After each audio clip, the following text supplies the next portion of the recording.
गोराना दा सानदे जोंना एक्टर जानानै दं सिख्लाफोराबो थिंबाय थायो बेखौ नै दा गुमैजों रायलायदो एसे खुलुमबाय लोगोफोर आं नोंसिनो दिनै मा देखायनो नागिरदों मा देखायनो नागिरदों नोंथांमोना सोमोनांगोन आं अबाव दंफैयो नोंथांमोनथ' आं दहाय खोन्थानाय जायाखै ओमफ्राय दा आङो डाइरेक्ट बे आब'मोननि न'आवनो माने फैखादों आरोना बिसिनि न'आवनो डाइरेक्ट लाफैखाबाय भिडिअ'खौबो ओमफ्राय मा होनो नोंथांमोनाथ' बे आब'खौ नुबानो सिनायखागोन नङा होमबा बयबो नायखायो नोंथांमोननो देखायसिगोन आरोना बे आब'खौहाय ओमफ्राय माने जायगाखौ आङो खोन्थाथ'ला बे आब'निफ्रायनो मिथिना लादो आरोना एड्रेसखौ गासिबो डिटेल्सफोरखौ बिनिफ्रायनो लाजोबदो ओमफ्राय आं दा नोंथांमोननो गासिबो देखायसिगोन गुमैखौबो आब'खौबो देखायसिगोन आरोना नोंथांमोना नायलांदो बिसिनि न'आवनो दंफैयो आङो आब'मोननाव दंफैयो नोंथांमोनाथ' सिनायखायो दा बे आब'निफ्रायनो नों मिथिना लाजोबदो आरो गिबि फार्स्ट लोगो हमफैदों आं आब'खौ नै दे होमबा आब'आ फोरमायनानै लादो नोंसिनि माबाफोरखौ जोंना बियो गफुरानो आरोना गफुर मिसिं खाथुननि गोग्लैयो जोंना ओमफ्राय बेनो आरो मा होनो मिसिं खाथुननि दिनै फैनानै बे बिनानावा आंनि न'आव थाबाय माने आंखौ एफाग्राब गोजाननिफ्राय फैनानै लोगो हमफैनायनि थाखाय आं बिनानावखौ साबायखर बावनाय थाबाय आरो लोगोसे गोजोननायबो थाबाय आरोना आंबो लोगो मोनफैनानै बिराद मोजां मोनदों दंना गैयासो सानदोंमोन आङो बेरायहैयो नालाय अबेबा थाङो नालाय मालाबा थाङो जेनेबा जोङो अमाबैसा पुर्निमायाव सम मोनो अमाबैसा पुर्निमायावल' जोङो बेरायनो मोनो ओरैनोथ' जोङो दाउ दानबाय थायो नालाय ओमफ्राय बाखिखिना जोङो भिडिअखौ न'आवनो हौवा हिन्जावसो बानायो ओमफ्राय बेलेग जायगायाव मालाबा थाङो खिन्थु एसेबां बेरायबाय थानाय जाया आरोना फेमिलिबो दं नालाय फेमिलिबो दङ बेनोसै आरोना ओमफ्राय आं आब'निफ्राय मोनसे खावलायजानो लुबैदों आरो आं आब'खौ माने आंनि फेसबुक पेजआवहाय अननानै माबा मा होनो बयबो सापर्ट खालामनानै होयो आरो इउटुबावबो सापर्ट खालामनानै होयो आब'नि खुगानिफ्राय आं बेखौ लुगैयो आरो लुगैयो थ' खायसे मानसिफ्रा आंखौ सिनायोबो जानो हागौ सिनायाबो जानो हागौ थेवबो माने जायफ्रा सिनायो जायफ्रा आंनि फल'वार्सफोर आंनि भिडिअफोर नायो थ' बे बिनानावा जेरैहाय आङो बिनानावा आंखौ खावलायनो थिननायलाय आं खावलायनो सानबाय थ' जायफोर आंनि फल'वार्सफोर आंनि भिडिअखौ नायनानै मोजां मोनो बिनानावनि माबाखौबो चेनेलखौबो इउटुबबो दङनो फेसबुक पेजबो दङनो थांनानै नोंथांमोना नायहैबानो जाबाय फेसबुक पेजआ मा नाम आंना फेसबुक पेजआ मासुम ब्रह्म आरो इउटुब नालाय इउटुब ना एम ब्रह्म इउटुब चेनेल थ' नोंथांमोनहा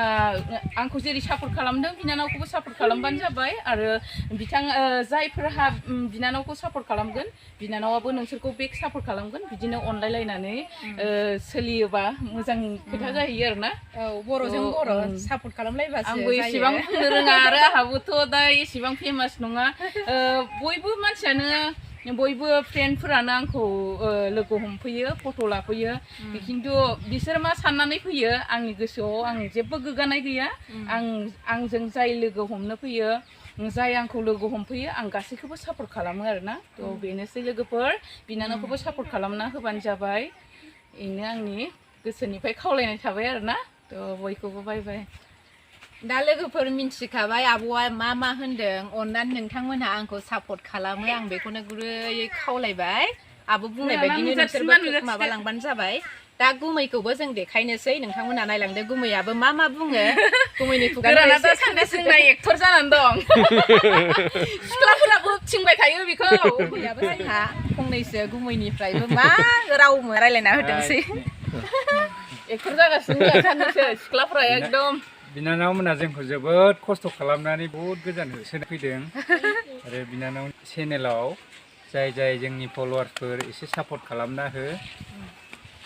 मानो होनबा इउटुबबो फेसबुकबो दं होनदों नामा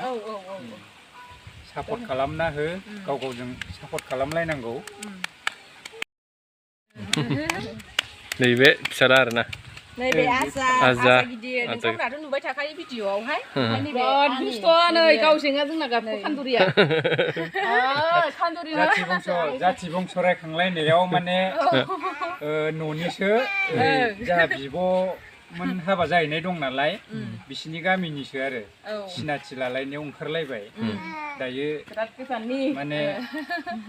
सिनायलायनायसो आरो थ' बाय बाय सापर्ट खालामलायदो आरो ना गावजों गाव बयबो बाय बाय सापर्ट खालाम नै लामाफ्रा फुल सारि सारि सारि जि मोजांखा नै आब'मोना नै ओरैबायदि मोजां मोजां माबा आब'मोननि दखाना जों न'आवबो थांनानै फैबाय आरो दखानावबो नै गुमैया मालाबा फैनानै बेदर गोदा फैबायानो नै दखाना नोंथांमोनाथ' नुबाय थाखायो मिथिखायोआनो नै आब'आ माबादों